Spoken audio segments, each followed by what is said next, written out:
Welcome back to our new Facebook blog আফ্রিদিন blog Facebook পেজে আপনাদের সকলকে স্বাগত জানাচ্ছি। তো গতকালকে আমি কলকাতা থেকে চেন্নাই যাবার উদ্দেশ্যে বাড়ি থেকে বেরিয়ে পড়েছিলাম। তো তারপর ভোর 3টের সময় বিমানবন্দরে প্রবেশ করি। এরপর আমি ইন্ডিগোর কাউন্টার থেকে আমার বোর্ডিং পাসটি নিয়ে নিলাম এবং বোর্ডিং পাস নেওয়ার পর 2 ঘন্টা ওয়েটিং রুমে ওয়েট করলাম।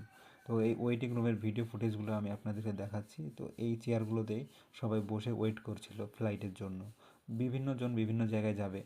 তো আমরা ডোমেস্টিকে ছিলাম, কারণ দেশের মধ্যে অন্তর্দেশীয় ফ্লাইটেই ছিলাম। সবাই দেশের কোনো না কোনো রাজ্যে যাবে। তো 5:05 আমার ফ্লাইটটাই ছিল। তো তারপরে আমি ফ্লাইটে যাওয়ার উদ্দেশ্যে ফ্লাইটে উঠে গেলাম। তো ফ্লাইটে উঠেই আমার একদম উইন্ডো সিট ছিল, তো যার কারণে আমার ভিডিও ফুটেজগুলো নিতে খুব ভালো ভালো হচ্ছিলো এবং আকাশের ভিউটি দেখতে পাচ্ছিলাম খুব সুন্দরভাবে। রাত্রের ভিউটি দেখার পরে আমি সকালের ভিউটা দেখতে পেলাম, কারণ আমার ফ্লাইটটি ভোরের দিকে ছিল, এই কারণে দুটো ভিউ একসঙ্গে দেখতে পেলাম। তো সকালের দিকের ভিউটা আপনারা দেখতে পাচ্ছেন। তো সকালের দিকের ভিউ মেঘাচ্ছন্ন ছিল এবং মেঘগুলো দেখা যাচ্ছিল খুব সুন্দরভাবে। তো এরপরে চেন্নাই বিমানবন্দরের উদ্দেশ্যে ল্যান্ডিং করার জন্য বিমানটি নামতে শুরু করলো।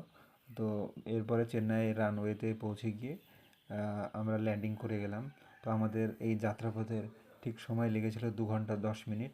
তো এরপরে নামার পরে ইন্ডিগোর বাসে করে বিমানবন্দরে পৌঁছে গেলাম। এরপরে মেট্রোতে করে চলে গেলাম হোটেলে গিয়ে রেস্ট করার পর মেরিনা বিচের উদ্দেশ্যে রওনা দিলাম। তো মেরিনা বিচে বিকেলের দিকে গেলাম, পড়ন্ত বিকেলে খুব সুন্দর লাগছিলো, ফুরফুরে হাওয়া। তো মেরিনা বিচে ঢোকার সময় প্রচণ্ড পরিমাণে বালি ছিল।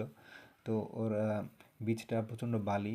তো যাই হোক, বিচটা খুব ভালো লাগছিলো। তো এটা পৃথিবীর দ্বিতীয় বৃহত্তম এবং ভারতের সবথেকে বৃহত্তম বিচ এই মেরিনা বিচ। চেন্নাই অবস্থিত, এটা চেন্নাই তামিলনাড়ু রাজ্যে চেন্নাইয়ে অবস্থিত এই মেরিনা বিচটি।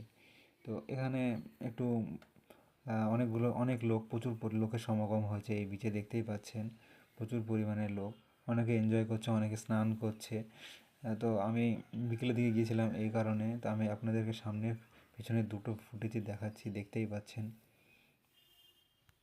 এরপর আমি রিলসের জন্য ছোট ছোট ক্লিপ নিচ্ছিলাম।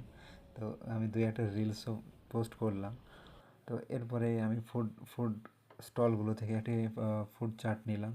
তো এটা খেতে খেতে সমুদ্রের ধারে খেলাম এবং ভিউ দেখছিলাম সমুদ্রের সন্ধ্যার দিকে, খুব ভালো লাগছিল।